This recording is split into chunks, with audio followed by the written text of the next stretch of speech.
sejujurnya bapak aku itu nggak sakit. Bapak aku itu udah sepuh, udah usia 85 tahun.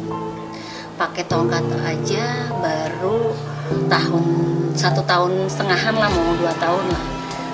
Jadi alhamdulillah bapak itu tidak punya keluhan sakit yang sangat serius. Di usianya yang sudah sepuh ini aja, beliau itu makannya terakhir itu, sebelumnya kita kalau beliau minta makanan apa, lauk apa, itu ikan ya, senangnya ikan. Jadi kalau makan ikan tiap hari. Nah terakhir ini makannya telur, itu bisa 6 pagi, siang, dan malam, dua diceplok aja. Kadang kita nanya mau makan apa, itu makannya doyan, itu di luar ngemil ya, kadang-kadang ngemil segala macam. Cuma memang bapak ini terlalu aktif. Bapakku aktif banget, nggak bisa diam di usia seperti itu. Makanya pakai walker aja itu ya kurang lebih yang tadi aku bilang ya, 1 tahun 2 tahun, hampir mau 2 tahun deh, umur 83 baru pakai walker. Masih mandiri banget gitu loh, nggak nyusahin.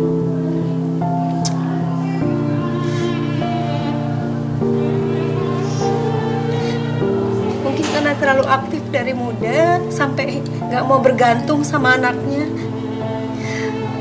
Anaknya juga sampai kadang ya sebagai anak merasa ya pakaian aja maunya nyuci sendiri. Enggak dong, dicuciin dong. Nggak usah capek-capek bapak gitu kan. Tapi mungkin karena dari muda ya nyuci, gosok, mandirinya ke bawah sampai tua. Sebenarnya juga kalau waktu ada ibu, masih ada ibu zaman muda juga masih diurusin sama ibu segala macam. Mungkin pada saat dulunya, terus dia inget dia karena sangat aktif gitu. Seperti itu bapak aku, saking aktifnya sering jatuh, itu jatuh yang sudah keberapa kali. Nah pada saat sakit ini masuk ICU adalah jatuh yang terdahsyat. Kita kaget semua. Itu jatuhnya luar biasa. Aku ada di sini lagi duduk, lagi pengambilan video untuk ada yang minta testimoni bla bla bla sama ponakan aku. Bunyi jatuh, aku juga pada saat jalan ke ruang tamu itu tidak ada orang di meja makan, nggak ada, sepi gitu kan, karena memang baru saja aku ulang tahun kan.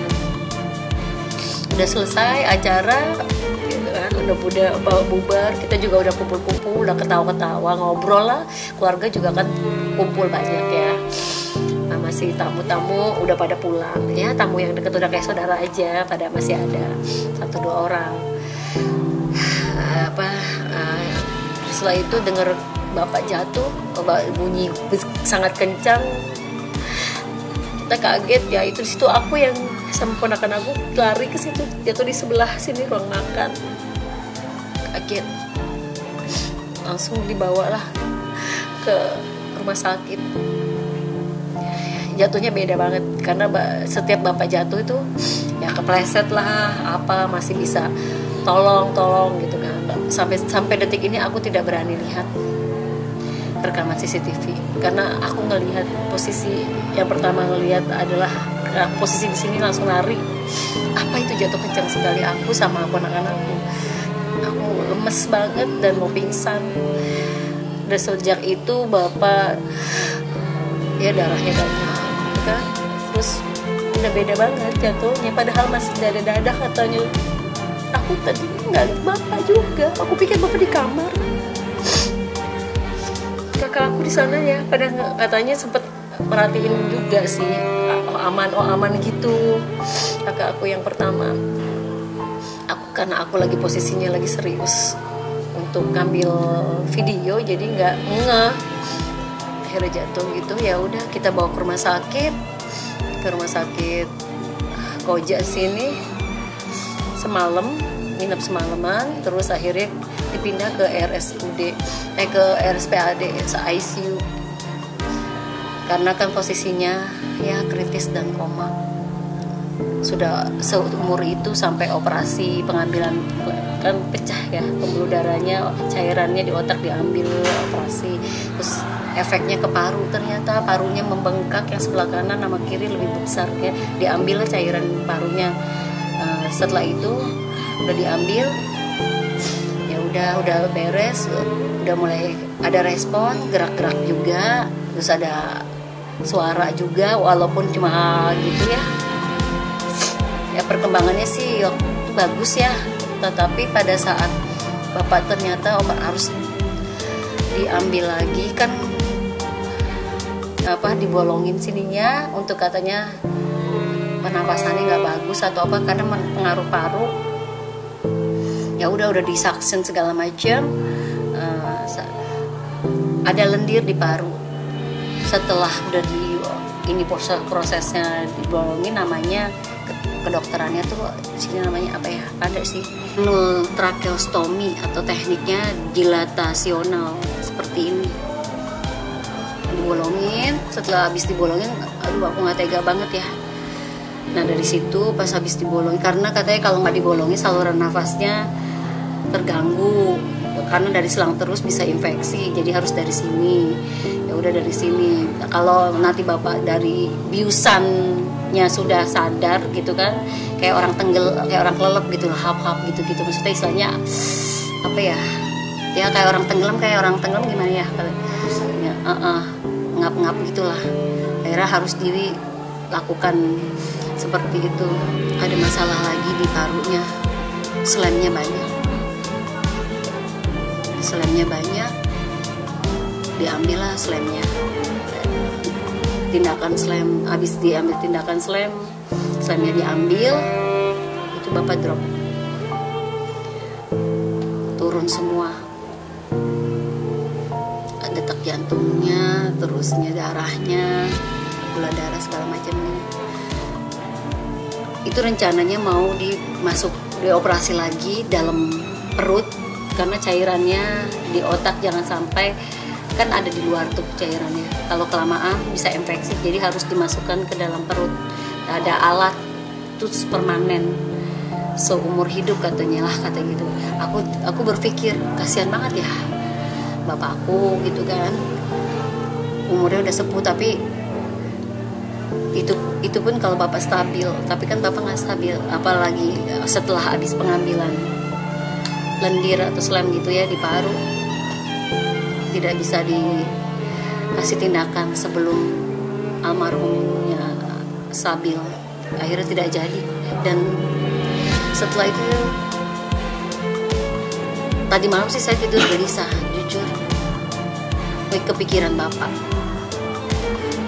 Dan akhirnya benar, kita pagi-pagi ditelepon, detak jantung bapak berhenti.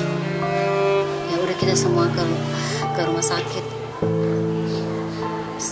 karena jatuh aja sebenarnya bapak, jatuh yang sangat kencang.